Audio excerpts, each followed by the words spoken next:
ini Allah izinkan kita bermuwajahah untuk sama-sama berzikir kepada Allah Subhanahu wa Ta'ala. Semoga apa yang kita lakukan pada pagi hari ini menjadi amalan andalan yang kelak akan memasukkan kita ke dalam surga. Amin. Salawat kepada manusia yang kita cintai, manusia yang sempurna, manusia yang kita rindukan, manusia yang membawa risalah Allah dari langit dan dibagikan kepada kita semua sebagai petunjuk bagi kita menjalani hidup ini. Dan kelak insya Allah kita akan berharap syafaatnya di yaumil akhir. Dialah Nabi Muhammad SAW. Alhamdulillah bapak-bapak, ibu-ibu kita yang hadir di sini, sepertinya umurnya sama-sama sudah maghrib ya, sama dengan saya juga. Jadi memang seperti tema yang akan kita bawa, bagaimana kita hidup, begitulah kita kembali. Kita hadir di sini, bapak-bapak, ibu, sepertinya dari jauh-jauh, bukan dari sekitar sini, datang pagi-pagi meninggalkan semua kesibukan kita, meninggalkan acara-acara kita, terutama meninggalkan kebiasaan kita buka WA, main HP mungkin ya, bukan main HP kalau orang tua ya. Kita tinggalkan semua kesibukan kita, datang ke majelis Al-Ikhlas ini dengan penuh ikhlas juga, bukan? Al-Ikhlas dengan penuh ikhlas. Untuk tidak mungkin kalau di masjid ini untuk nyanyi-nyanyi ya, bukan ya, tetapi betul-betul untuk menyerahkan diri kita, waktu kita untuk beribadah kepada Allah. Kira-kira apa yang menyebabkan bapak-bapak, ibu-ibu mau datang ke sini? Apakah hanya sekedar bertemu dengan teman-teman atau menikmati snack yang sudah disediakan tuan rumah? Barakallahu fiik. Kira-kira apa ya? Kenapa datang ke sini, Bapak? Untuk menambah bekal. Betul. Untuk thalabil ilmi. Betul. Tapi sebenarnya ibu-ibu datang ke sini melangkahkan kaki, mungkin juga dengan mengeluarkan biaya, tidak lain karena kita yakin akan adanya hari pembalasan. Setuju? Kita yakin. Kalau umur segini udah nggak yakin, tidak yakin akan adanya hari pembalasan, sehingga terus maksiat jalan terus kemudian mencari dunia, terus-menerus melupakan akhirat, malas beribadah, malas sholat, malas sedekah, malas puasa. Kita bisa tahu gambaran apa yang akan kita dapat nanti setelah ini. Karena yakin atau tidak yakin hari pembalasan itu pasti datangnya. Idza waqa'atil waqi'ah laisa liwaqa'atiha kazibah. Akan datang hari kiamat yang tidak akan dusta sama sekali. Maka keyakinan kita akan adanya hari akhirat ini, kita mau datang ke sini, yang mana pahalanya setiap kaki kanan yang melangkah akan menambah pahala pundi-pundi timbangan amal kebaikan kita. Dan kaki kiri akan mengurangi dosa kita selama hidup. Dari mulai kecil sampai dengan setua ini, sudah berapa banyak dosa maksiat yang kita lakukan, itu akan dikurangi seiring dengan langkah kaki kita ke sini. Inilah yang disebut kita keyakinan kita ini kepada hari pembalasan. Hari pembalasan itu datang pasti. Apa-apa yang kita lakukan selama hidup ini, wa may ya'mal misqala dzarratin khairan yarah wa may ya'mal misqalatin syarran yarah. Sebesar biji gabah pun akan dibalas. Kebaikan kita sekecil apapun akan dibalas. Keburukan kita sekecil apapun akan ditampakkan nanti. Wa asirru qaulakum awizharu bih, yang tersembunyi, yang kita nyatakan, terlihat nanti semua dalam timbangan amal ketika kita berduyun-duyun untuk mendapatkan buku. Ya, nanti di dalam surat Al-Kahfi itu kita akan datang bersaf-saf untuk menerima buku apa amal kita, sehingga kita akan terkejut, seluruh masyarakat pada masa terkejut. Ya wailatani mali hadzal kitab. Kitab apa ini ya? Kok la yughadiru saghiratan wala kabiratan illa ahsaha. Yang kecil yang kita sembunyikan semuanya ada di buku ini. Saya pernah WA ke mantan loh. Padahal udah saya delete. Kok ada ya? Gitu. Saya pernah ngambil pensil di kantor, saya bawa pulang. Kok ada ya? Gitu. Masya Allah. Ada datang seorang pengemis gak sengaja, saya kasih makan, saya kasih minum, ada di sini. Dan semuanya kelak akan ditimbang, mana yang berat, mana yang ringan. Dan kita semua akan sangat panik. Di situ disebutkan sangat muka-muka ketakutan luar biasa, sehingga mereka akan bingung kemana ya akan mencari tambahan amal, karena timbangan dosa saya lebih berat daripada timbangan amalnya. Semua orang akan bingung mencari-cari. Oh ya, dulu si Anu kan pernah punya hutang sama saya. Ya Allah, si Anu pernah punya hutang sama saya, belum saya ridhoi loh. Kata Allah, kan udah kamu ridhoin dulu. Oh iya ya, nggak jadi nambah amal gitu. Jadi semua orang bingung. Akhirnya aku, ya Allah ya Rabbi, seorang istri bilang, amal burukku sangat berat dibanding amal kebaikan. Tetapi beda dengan suami saya ya Allah. Ini dia ada dalam surat At-Tur tuh ya, dijelaskan benar dalam surat At-Taghabun. Tapi suami saya amal kebaikannya sangat berat dan amal keburukannya sangat sedikit. Dia bisa melenggang ke surga, sementara saya sudah dipastikan masuk neraka. Karena saya ketika di dunia, suami kerja saya main-main dengan teman laki-laki saya. Saya suka mencuri uang suami. Saya juga malas untuk sholat berjamaah. Saya malas untuk pengajian. Tapi ya Allah, tolong atas keadilan-Mu ya Allah, jangan biarkan suami saya masuk surga. Saya enggak ridho ya Allah, karena suami saya tidak pernah mendidik saya dalam kebaikan. Dia membiarkan, karena saking sayangnya sama saya, dia biarkan saya bergaulan bebas. Dia biarkan saya melakukan maksiat-maksiat. Sementara dia datang ke masjid, dia tahu saya pergi dengan siapa, tapi dia diam ya Allah. Maka tolong ya Allah, jangan biarkan dia masuk surga. Dan seketika itu juga suami yang sudah akan melangkah ke surga ditarik oleh malaikat, dimasukkan ke dalam neraka bersama-sama kita. Nah ini, jadi nggak main-main dalam hubungan keluarga ini. Tanggung jawab suami itu surga dan neraka istrinya. Kalau seorang anak masih belum menikah, perempuan, itu tanggung jawab bapaknya. Bagaimana bapaknya membawa keluarganya itu masuk surga. Tapi seorang istri tanggung jawab suaminya. Jangan kita minta hak. Suami itu selalu minta hak. Suami harus dihormati, harus dituruti, harus diikuti. Tetapi tanggung jawabnya nggak ada. Istrinya kerja dari pagi sampai malam, suami ongkang-ongkang gitu. Jadi bagaimanapun berat suami itu, seorang laki-laki itu berat tanggung jawabnya, tetapi Allah memfasilitasi apa?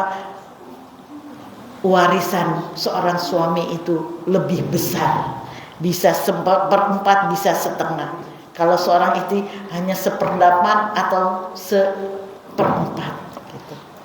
Anak perempuan arijalu mislu hazrin unsayain, seorang laki-laki 2 kali lipat warisannya. Karena apa? Di sana ada tanggung jawab. Jangan cuma jangan cuma warisannya aja yang pengen besar, tanggung jawabnya nggak ada. Salah itu. Seorang anak laki-laki harus kita kasih tahu, warisanmu 2 kali lipat dari adikmu yang perempuan, tapi kamu punya 3 perempuan. Yang pertama, kamu harus bertanggung jawab terhadap ibumu sampai akhir ibumu meninggal dunia. Yang kedua, kamu bertanggung jawab terhadap istrimu. Yang ketiga, kamu bertanggung jawab kepada saudara perempuanmu ketika mereka belum menikah.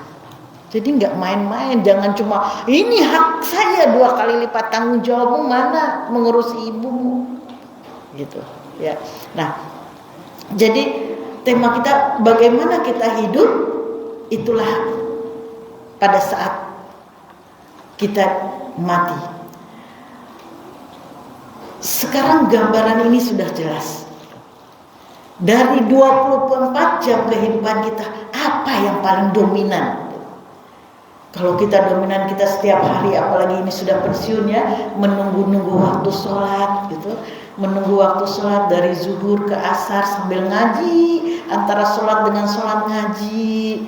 Antara nunggu sholat zuhur, menunggu asar ngaji. Maghrib ngaji. Terus kita isi dengan ibadah-ibadah.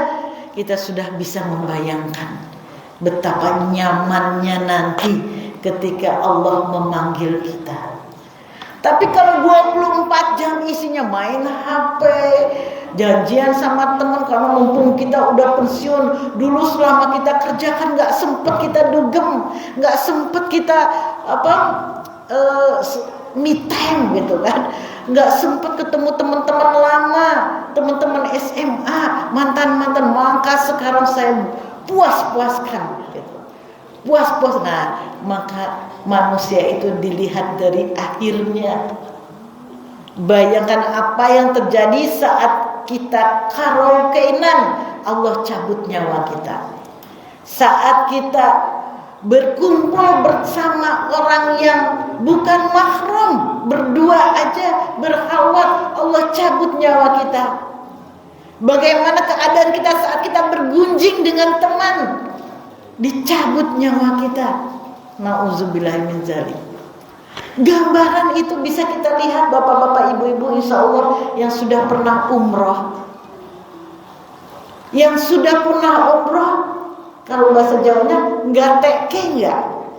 Pada saat tiap waktu sholat, setelahnya kita sholat apa? Jenazah. Kita sholat jenazah setiap waktu sholat, setelah sholat ya. Nggak tega nggak?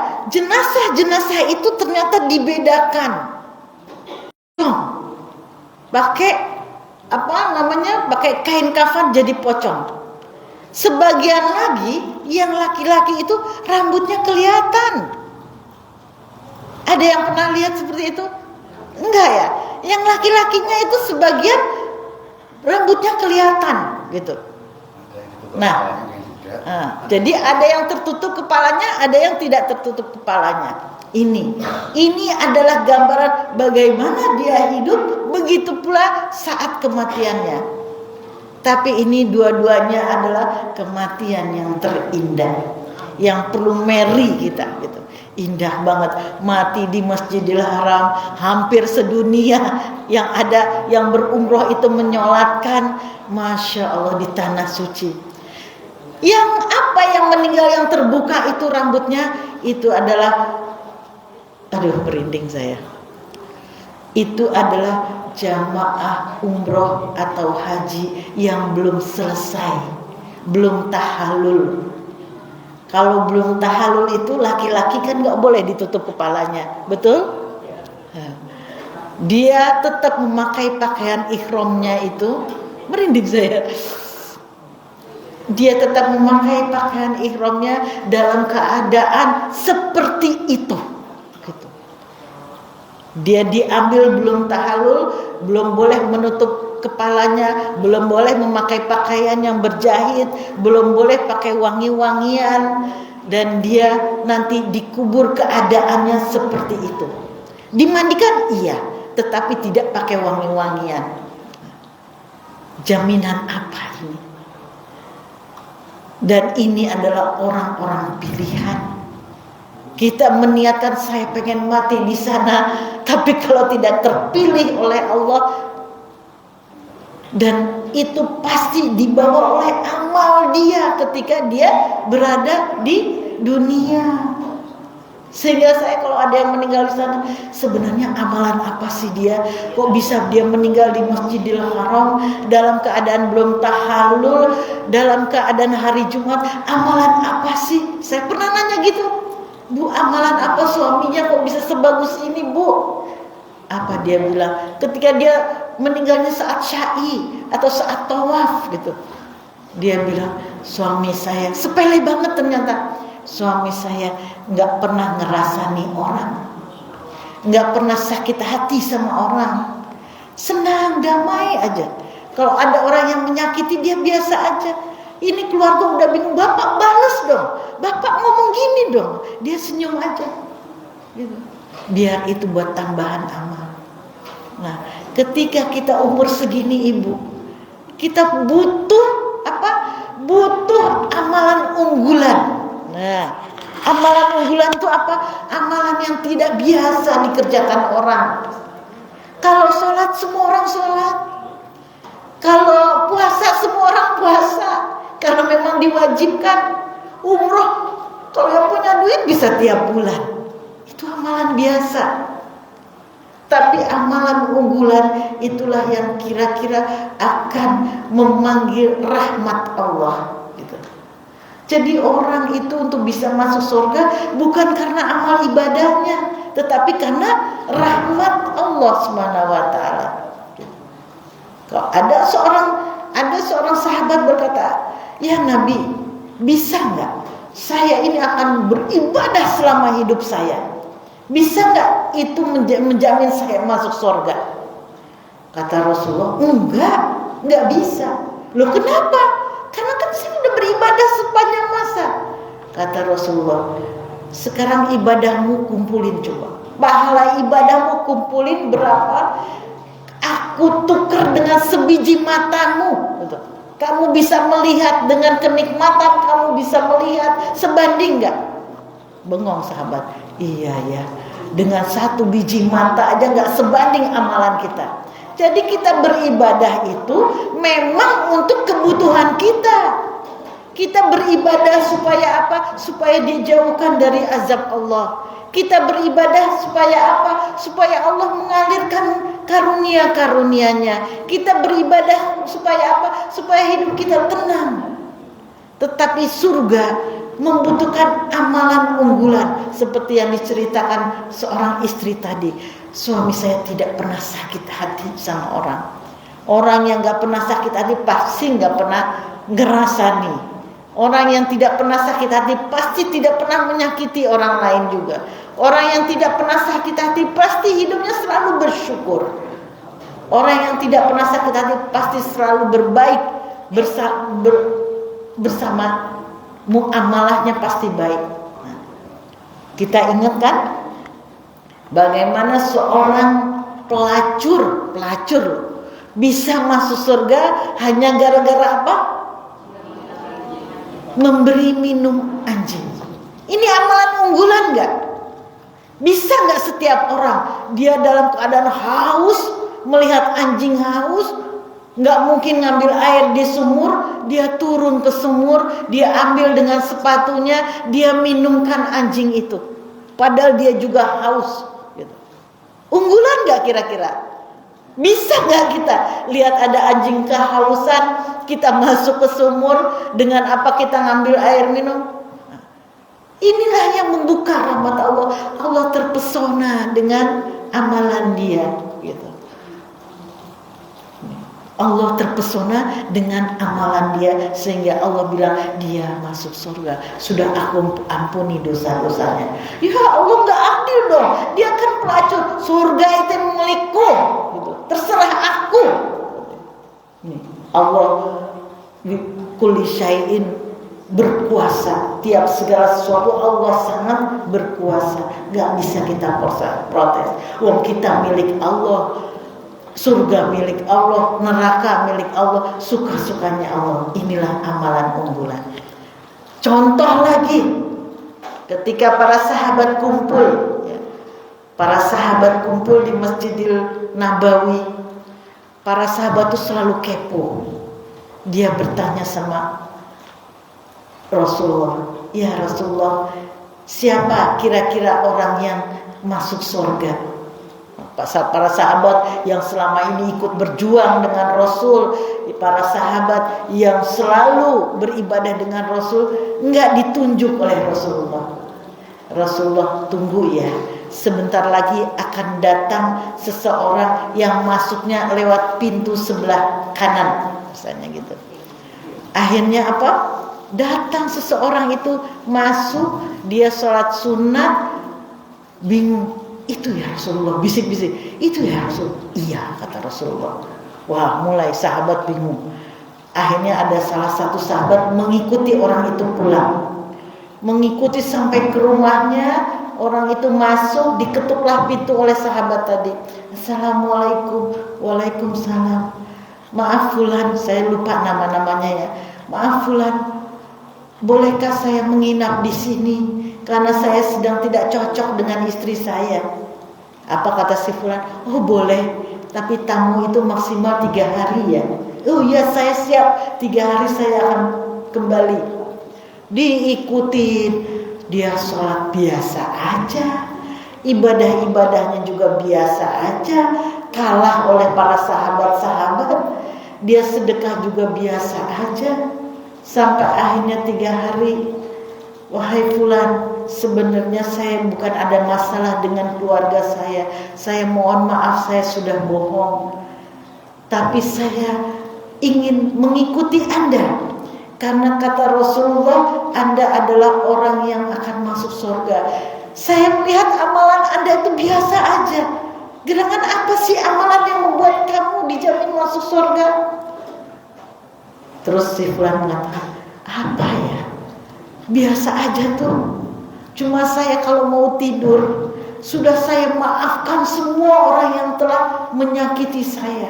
Saya maafkan orang yang sudah menzolimi saya. Saya beristighfar, saya mohon ampun atas dosa saya ingat-ingat dari pagi sampai malam, saya hisab diri saya, apa sih dosa saya yang sudah saya lakukan pada hari ini, saya mohon ampun kepada Allah. Cuma gara-gara itu loh, memaafkan semua orang-orang yang berdosa pada saya. Kira-kira mudah nggak Pak, Bu? Kita sanggup nggak mau tidur? Saya maafkan ya Allah, dia sudah menyakiti saya. Saya maafkan ya Allah, dia sudah menzolimi saya, sudah menipu saya. Saya maafkan ya Allah, hutang-hutang orang yang sudah berhutang kepada saya. Saya maafkan ya Allah, penipu yang barusan saja menipu. Saya menjual mobil, ternyata mobilnya bodong. Sanggup gak kira-kira? Balasannya surga loh. Kan kita yakin hari pembalasan. Yakinnya itu bagaimana keindahan surga, yakin gak? Yakin gak betapa pedihnya api neraka, yakin gak? Mau gak menghapus utang orang yang ratusan juta?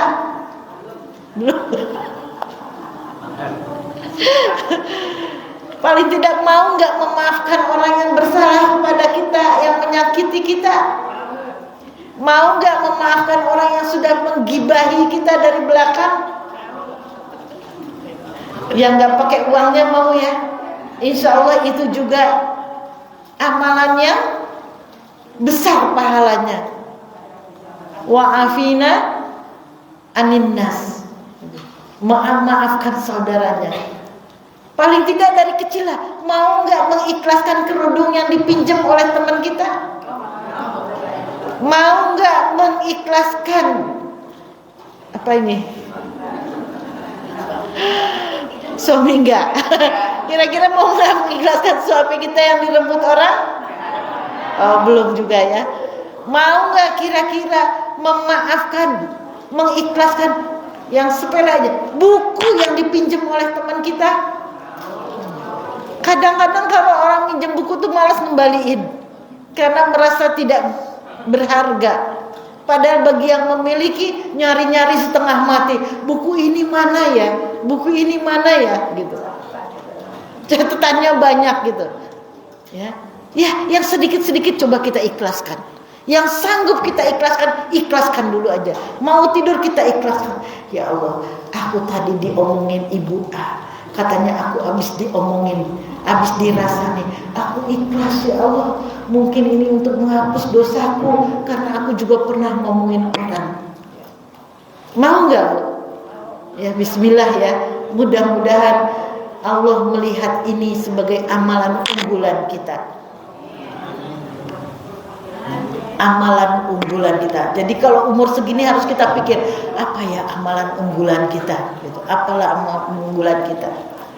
Sholat tahajud, semua orang sholat tahajud. Ya. Umur segini nggak sholat tahajud itu kebangetan gitu. Siapa yang akan menolong kita? Tapi ada sholat tahajud yang mungkin bisa mengundang rahmat Allah. Apa? Misalnya, kita akan sholat tahajud sampai dengan kematian menjemput tanpa lolong sekalipun. Sanggup Bu? Sanggup, ya kan? Sanggup ya Pak ya. Ini wajah-wajah sanggup. Saya tidak akan meninggalkan sholat tahajud sekalipun kecuali Allah tidak membangunkan kita. Iya, kalau kita tidak dibangunkan gimana? Makanya kalau mau malam itu kita sudah siap. Ya Allah, nanti saya akan sholat tahajud, tolong bangunkan. Nggak usah gaya, nggak mungkin saya pasti kebangun, nggak. Gitu. Ada lagi amalan unggulan dari sholat tahajud itu, saya akan sholat tahajud walau apapun. Misalnya kita sakit, ya, kita sakit udah di rumah sakit, udah dipasang segala macam, diniatkan ya Allah, aku akan sholat tahajud sampai maut mencabut nyawaku. Maka ketika kita sakit udah pakai alat-alat, kita tetap sholat dengan kesanggupan kita, gitu. Waktu adik saya almarhum sudah tidak kuat apapun, saya bingung. Saya bilang sama ibu saya, "Mak, gimana dia sholatnya ya? Dia sebentar-bentar muntah darah, dia kesakitan, tapi tetap sadar ya, kecuali orang yang sudah tidak sadar. Dia kesakitan, dia muntah darah, gimana cara dia sholat ya Mak?" Apa kata ibu saya? Allah itu maha baik. Dia boleh sholat dengan kesanggupan dia, walau hanya dengan kerdipan mata. Nah, kalau kita masih memiliki ya, atau kita pesankan sama anak-anak, bimbing bapak sholat sampai dengan Allah mencabut nyawa bapak dengan kesanggupan bapak. Ingatan Pak, sekarang sholat zuhur, bapak saya wuduin tayamum ya, bapak sholat dengan kesanggupan bapak. Kita udah, napas udah gini. Kita niat dengan mata, kerdipan mata, ya Allah, saya sholat zuhur dalam hati dengan kerdipan mata, Allahu Akbar, salam, dan selesai. Itu sudah dianggap sholat. Jadi nggak ada alasan, sudah nggak sanggup salam. Sadar nggak dia? Sadar. Tahu nggak dia istrinya namanya? Tahu. Itu berarti kita masih memiliki kewajiban sholat. Nah, ajarin anak-anak. Kadang-kadang pada saat kita menderita di ICU, kita udah nggak ingat lagi sholat, adanya kesakitan luar biasa. Maka anak-anak yang soleh itu akan mengingatkan, Pak, sekarang sholat zuhur, Bapak tayamum ya, Bapak sholat dengan kerdipan mata, dengan kesanggupan mata. Nah, di hati kita akan ada, ya Allah, aku akan sholat zuhur ya Allah, kerdipan mata, Allahu Akbar. Dah. Jadi nggak harus seperti Allahu Akbar, gitu ya, muntah darah, Allahu Akbar, sakit, nggak gitu. Tetapi dengan kesanggupan kita. Nah, ini jadi amalan unggulan kita. Alhamdulillah, walaupun saya sakit separah apapun, saya tidak pernah meninggalkan sholat tahajud. Indah nggak ini? Amalan ini akan kira-kira kan buat Allah terpesona nggak? Gitu. Dengan kesakitan yang luar biasa, dia tetap melaksanakan sholat tahajud. Mungkin kita vertigo, muter, tapi kita jam 3 bangun, tetap tayamum, kita sholat tahajud. Padahal udahlah Pak, Bapak nggak usah sholat tahajud, toh ini nggak wajib, ini sunnah. Enggak, saya harus sholat tahajud. Mudah-mudahan ini menjadi amalan unggulan. Nah, itu ya. Jadi kita ini tadi yakin akan adanya hari akhirat. Maka kita perlu memperbanyak referensi-referensi tentang hari akhirat. Tentang bagaimana nanti kita sakaratul maut, bagaimana kita di dalam kubur, bagaimana ketika dibangkitkan, bagaimana kita tadi yauma tafiru min ahi, yauma tafiru, semua akan lari dari kita ya, li ummihi wa abi, orang tua kita juga pergi meninggalkan, sahabat-sahabat kita meninggalkan kita, maka likuli mri'im, aduh maaf ya, jadi setiap sesuatu itu seseorang itu akan memikirkan dirinya sendiri gitu. Kita tidak ada lagi penolong nanti, semua di akhirat itu semua lari dari kita. Kita akan mempertanggungjawabkan bima kasabarohin, semua apa yang telah kita usahakan ketika di dunia. Itu perlu kita perbanyak referensi-referensi itu, supaya kita melihat, bersemangat dalam ibadah, supaya kita benar-benar menghabiskan waktu kita dalam ibadah, supaya kita tidak lagi tergiur dengan kenikmatan dunia. Datang enggak pameran, Pak bagus-bagus baju, saling pamer berliannya, itu semua enggak ada artinya, semua tidak bisa menolong pada saat kita dicabut nyawa. Kira-kira ibu-ibu, bapak-bapak ya, pada saat malaikat Israel sudah menggerubungi kita, nyawa akan dicabut gitu ya, bukan kita lah, kita sih biasa yang melihat orang yang sedang sakaratul maut gitu ya, bisa istri kita, bisa orang tua kita lihat mereka dalam keadaan sakaratul maut. Pernah lihat? Pernah melepas? Ya, falaula iza balagatil hulqum, disindir oleh Allah dalam surat Al-Waqiah 85, 83, 84, 85. Falaula iza balagatil hulqum, kamu lihat, wa antum hina idzin tanzurun, kamu melihat orang yang sedang sakaratul maut. Taruhlah sekarang Pangeran Charles katanya juga sedang sakaratul maut. Siapa yang tidak kenal Pangeran Charles? Jutaan triliunan uangnya dia kirim ke Israel untuk membunuh orang Palestina, seolah-olah nyawa orang Palestina ada di tangannya. Kurang kuasa gimana? Dia seorang raja, negara maju, negara hebat. Kurang banyak berapa uangnya, kurang banyak berapa pengawal-pengawalnya, tank-tanknya, senjata-senjatanya. Ketika melihat dia sakaratul maut, dikelilingi oleh orang-orang hebat, dokter-dokter, dia menggap-menggap gitu. Kira-kira sanggup nggak semua harta kekayaan itu menghentikan malaikat Israel untuk mencabut nyawanya? Kami punya uang banyak. Mungkin dia berdialog dengan, wahai Israel, apa yang mau kamu ambil? Ambil, tapi jangan cabut nyawanya. Istanaku ambil, pengawal-pengawalku ambil, emas-emas bertonton ambil, tahtaku ambil, tapi tolong jangan cabut nyawaku. Bisa nggak kira-kira gitu? Apalagi kita ya, nggak punya apa-apa. Atau kita juga lah, orang-orang hebat itu, orang-orang kaya gitu. Para koruptor misalnya punya tanah di mana-mana. Ya Allah, aku kembaliin ke rakyat, jangan cabut nyawaku. Falaula iza balagatil hulqum, sanggup nggak kalian tuh mencegah nyawa yang sudah akan dicabut oleh Allah? Ada yang sanggup. Padahal kamu melihat disindir oleh Allah.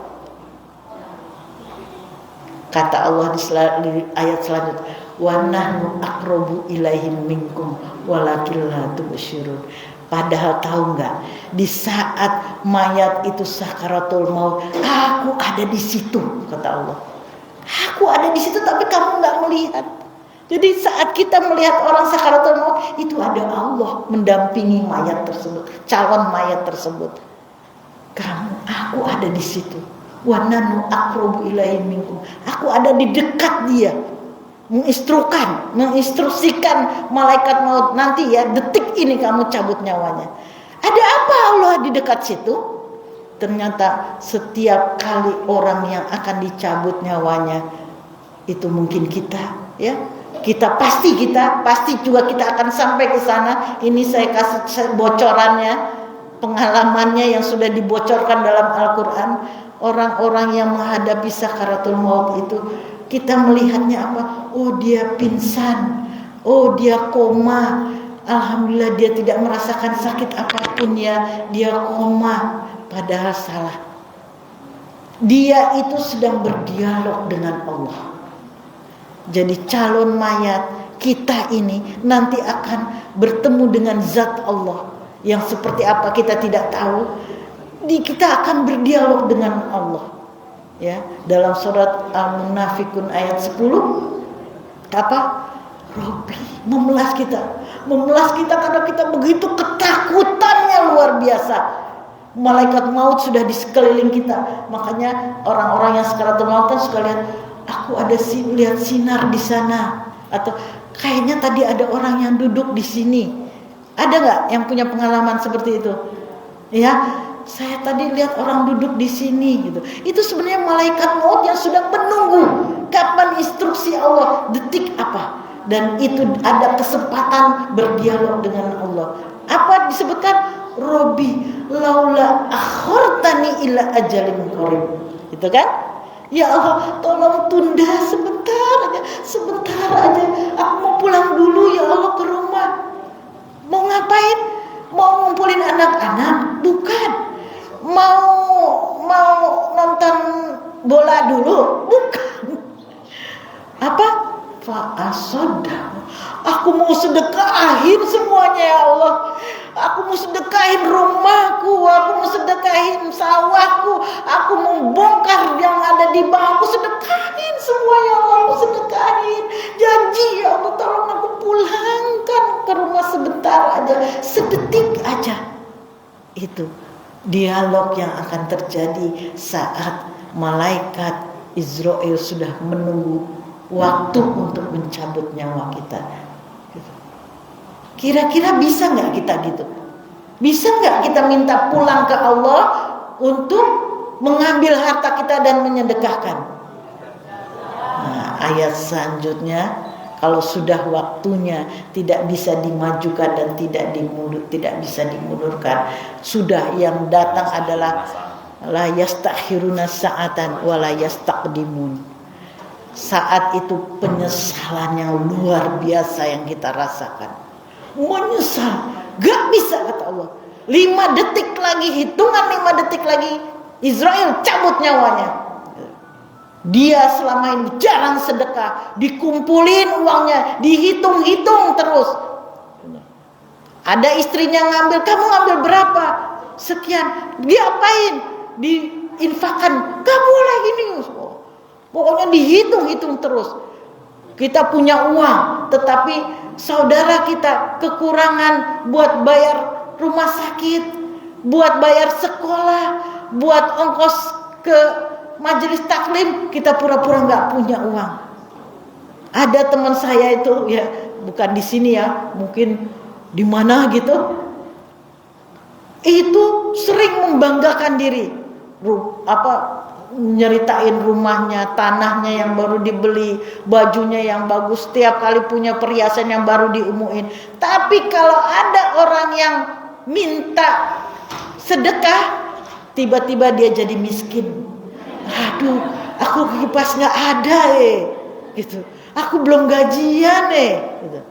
Padahal dia selalu cerita habis beli tanah, tapi kalau ada orang yang minta sedekah menjadi miskin, itu akan menjadi penyesalan yang luar biasa untuk pertama kalinya saat kita akan dipisahkan dari kehidupan dunia kita.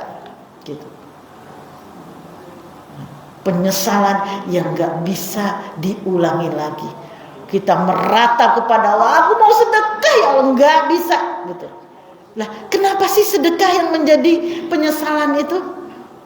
Kok bukan sholat? Saya mau sholat ya Allah, saya mau umrah ya Allah, saya mau bikin panti asuhan ya Allah. Bukan, tapi apa? Sedekah. Kenapa? Kenapa ini menjadi penyesalan pertama bagi manusia?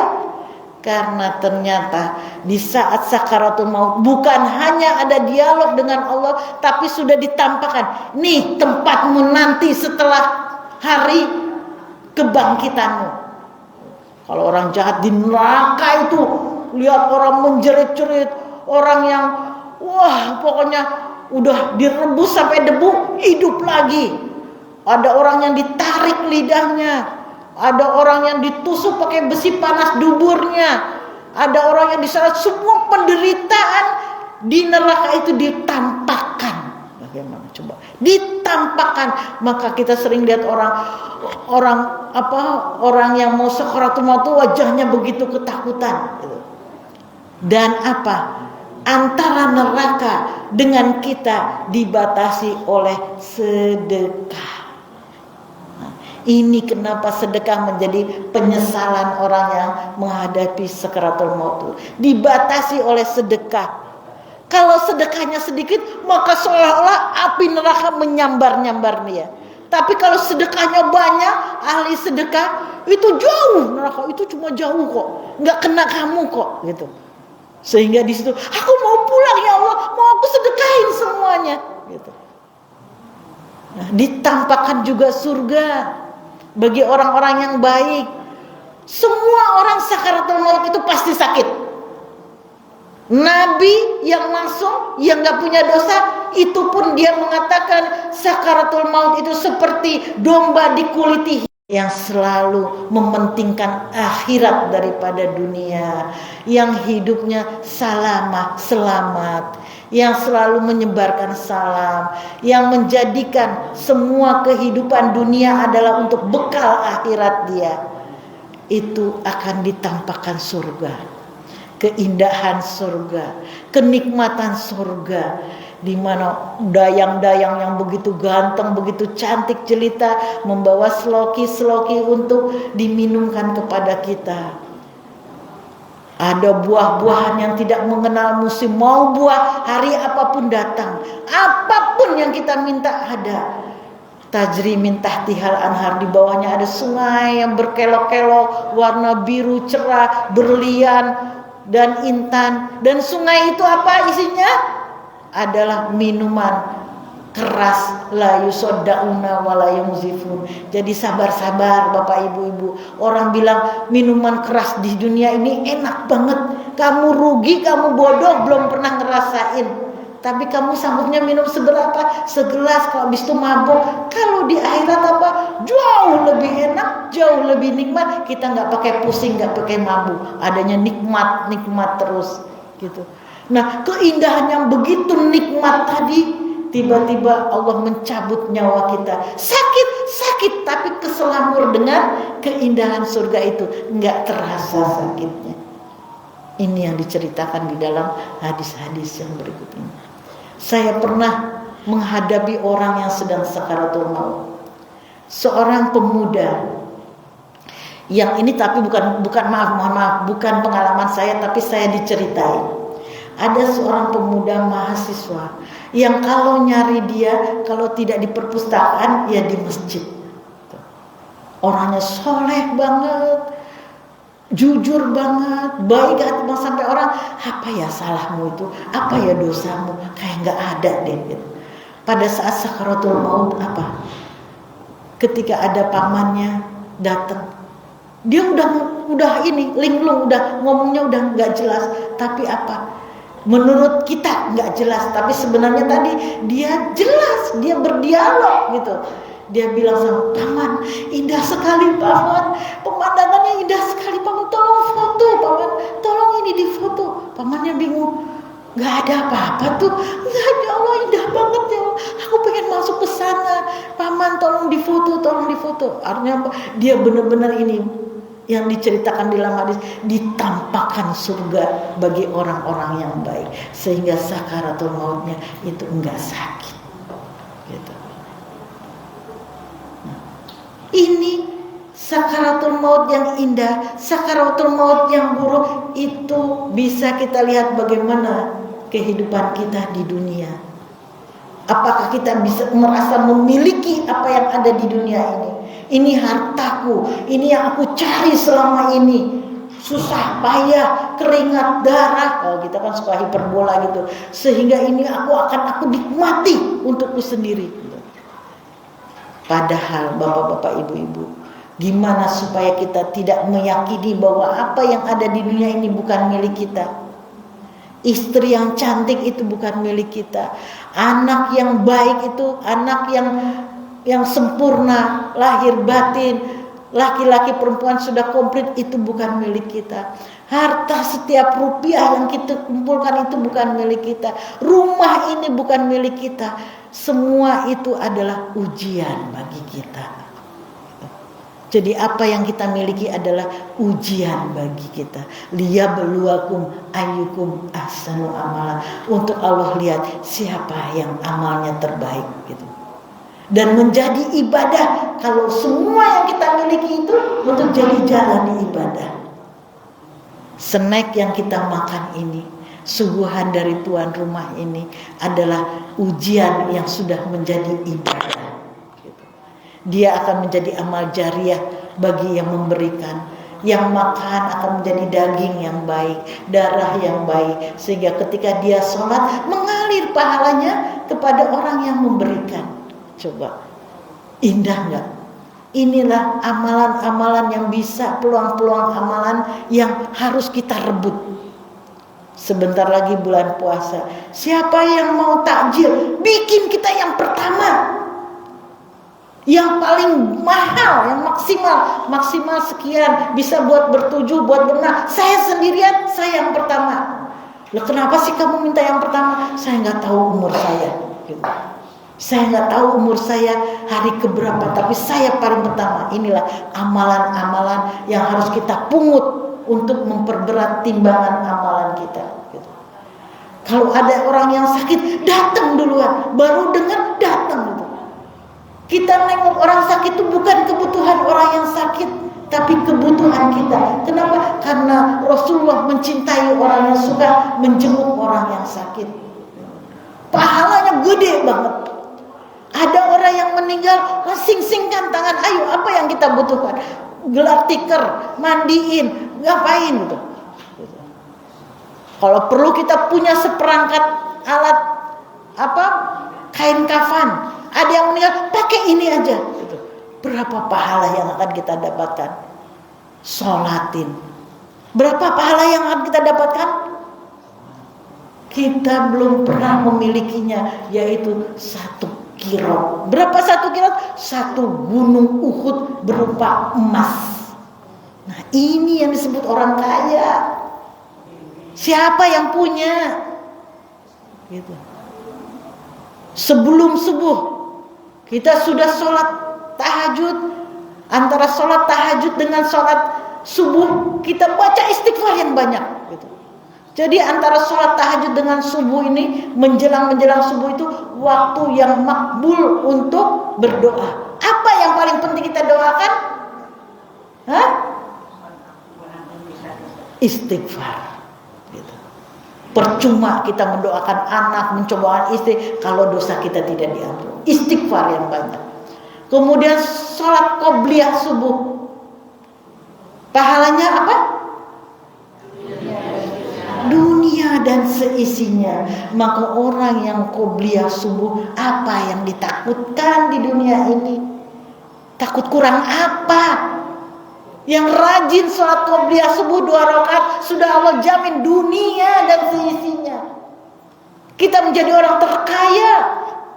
Apa yang kita takutkan lagi? Sedekahkan aja semua. Sementara buat saya apa? Sudah dijamin oleh Allah dunia dan seisinya. Nah, ini. Lanjut sholat subuh.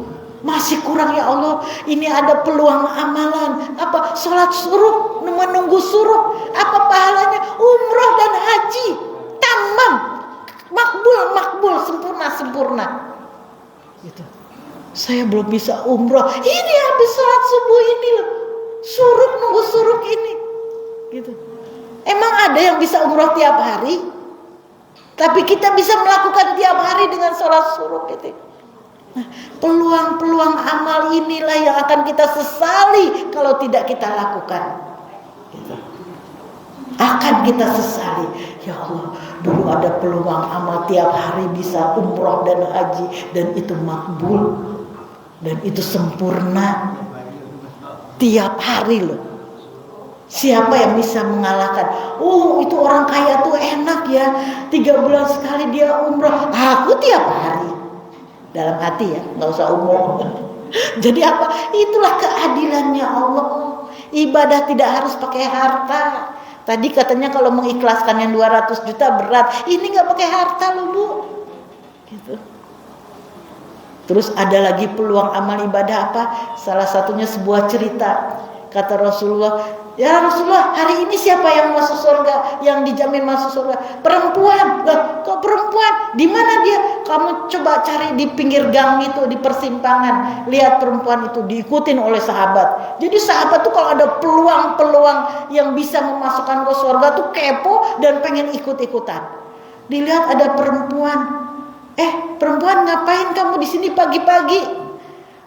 Aku baru aja ngasih makan ayam-ayam, tikus, binatang-binatang, kucing dan sebagainya.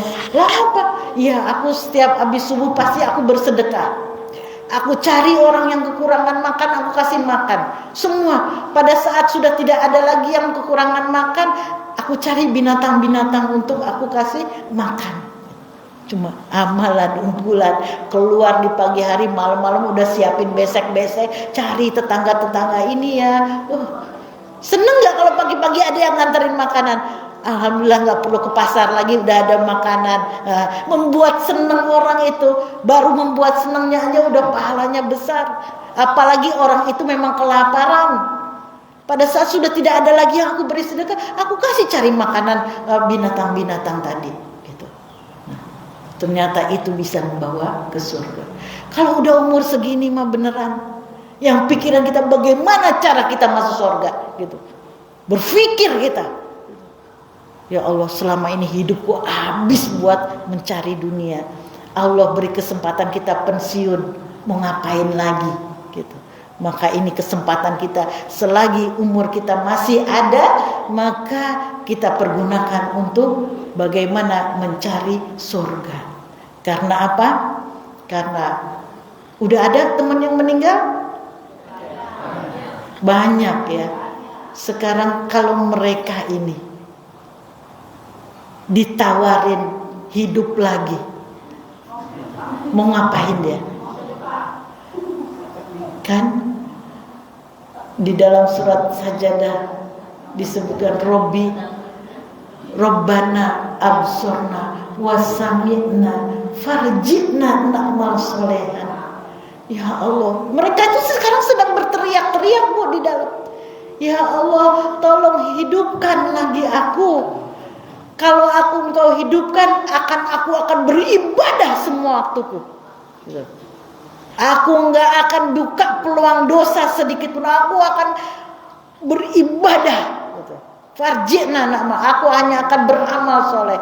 Itu mereka yang sedang mereka jerit. Dan mereka sedang iri terhadap kita ini. Waduh, enak ya teman saya, masih bisa pengajian, masih bisa sholat, masih bisa sedekah. Mereka sudah tidak bisa lagi melakukan amal soleh, betul? Kalau kita masih bisa? Kita masih bisa. Maka jangan sampai penyesalan mereka itu juga penyesalan kita.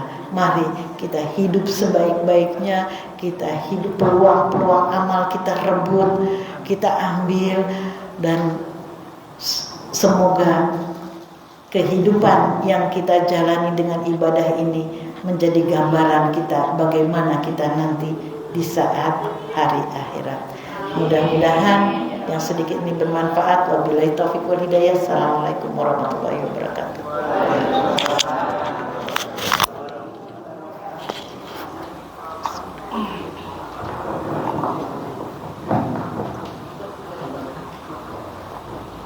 Alhamdulillahirabbil alamin. Kelihatannya ibu-ibu semua tadi menyimak ya. Tidak ada yang ngobrol sendiri karena pentingnya apa yang harus kita tahu untuk bekal dari akhir nanti yang akan kita jalani. Nah, ibu-ibu monggo kalau ada yang ingin bertanya nanti kita sesi panjang Ustaz. Masih ada waktu, monggo ibu-ibu yang ingin bertanya.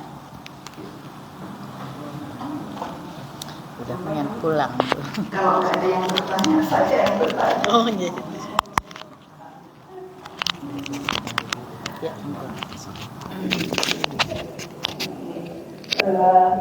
Gini ibu, Ya. kita ini memang sudah di usia senja. Kemudian niatnya sudah ingin ke sana, tapi kadang-kadang emosi itu yang suka tidak terkendali. Nah, yang jadi suka lupa kalau kita sedang emosi itu harus beristighfar. Nah, ini kalau sudah terjadi demikian bagaimana Ustazah? Kita kadang-kadang rasa amarah itu kok sepertinya tidak terkendali ya. Padahal kita sudah sering mengaji, sering membaca Al-Quran dan terjemah, tetapi itu masih terjadi. Jadi mohon apa yang harus kita lakukan dari kejadian-kejadian seperti ini. Matur nuwun. Ya, baik, ini pertanyaannya bagus sekali. Bagaimana kalau kita emosi? Karena kita tahu kalau emosi itu sulit dikendalikan. Kenapa sulit dikendalikan? Kalau belum aku bentak, kalau belum aku marah, kalau belum aku menyakiti hati dia sedalam-dalamnya, belum puas. Kenapa sampai segitu nafsunya kita ketika emosi? Karena memang saat itu kita dikerubungi oleh setan. Kita sedang dikerubungi oleh setan. Tahu kan, setan tuh paling pengen kita masuk neraka. Dia paling pengen kita masuk neraka. Maka setan bersorak-sorak mengerubungi kita. Emosi memang nggak bisa kita hindari. Anak-anak yang suka lalai sholatnya malah jadi bikin kita emosi. Anak yang melawan, teman yang kurang ngajar bikin kita emosi. Tetapi itu dulu. Kalau masa-masa pensiun itu kita bisa mengelola emosi dengan apa? Dengan diam. Gitu. Marah di sini tapi diam.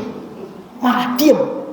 Kalau perlu tadi kalau Rasulullah bilang coba kita wudhu langsung. Supaya apa? Setan itu api dipadamkan oleh air.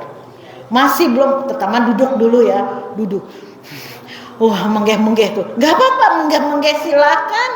Tapi asal kita mulut jangan keluar. Jangan keluar kata-kata satupun. Masih belum, rasanya pengen ngomong wudhu. Nggak sanggup wudhu, sholat.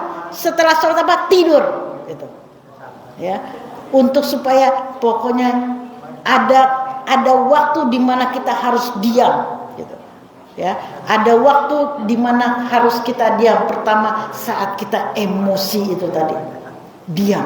Karena satu kata yang keluar kita itu akan ditumpangi oleh setan. Coba, ketika kita marah sama anak, kamu anak durhaka kamu, pergi dari rumah ini, pergi dia. Yang susah siapa? Kita juga, gak bisa tidur ikut anak kita kan? Nah, belum lagi tadi doa kita masuk neraka dikabulkan oleh Allah. Ngeri nggak? Kalau anak kita sudah ahli neraka, siapa yang mau mendoakan kita? Siapa yang akan beristighfar kepada kita? Siapa yang akan menjadi syafaat kita nanti di saat amalan kita kurang untuk bisa masuk surga? Maka diam. Suami istri bertengkar hebat, gitu. Si istri cuma untuk meluapkan emosi. Kalau gitu aku cerai, minta cerai. Suami yang lagi emosi juga, oke, cerai, talak 3. Cerai beneran itu. Lah kan cerai kan itu lagi emosi. Emang ada kata cerai keluar saat kita lagi baik-baik aja? Lagi sayang-sayangnya saya cerai ya, enggak mungkin. Sayang aku minta cerai, enggak mungkin. Ya cerai itu dalam keadaan emosi. Jadi benar betapa kata-kata yang keluar saat kita emosi itu sampah gitu. Kita diam. Apalagi kita tidak bisa ngomong tanpa membentak. Kita dengan klien kita yang sudah mengapusi kita, sudah bohong kita, emosi, kita nelpon, pasti kita membentak gitu. Nah, kata-kata yang keluar itu tajamnya melebihi daripada pedang bermata 2. Kalau sudah menggores orang itu susah diobati. Tapi saya sudah minta maaf, iya dimaafin, tapi dia tetap tergores. Saya ingat banget dia itu pernah menyakiti saya gitu. Kadang-kadang minta ya saya maafin cuma di mulut. Gimana kalau di hatinya masih ada rasa sakit hati? Itu akan menggagalkan langkah kita masuk surga.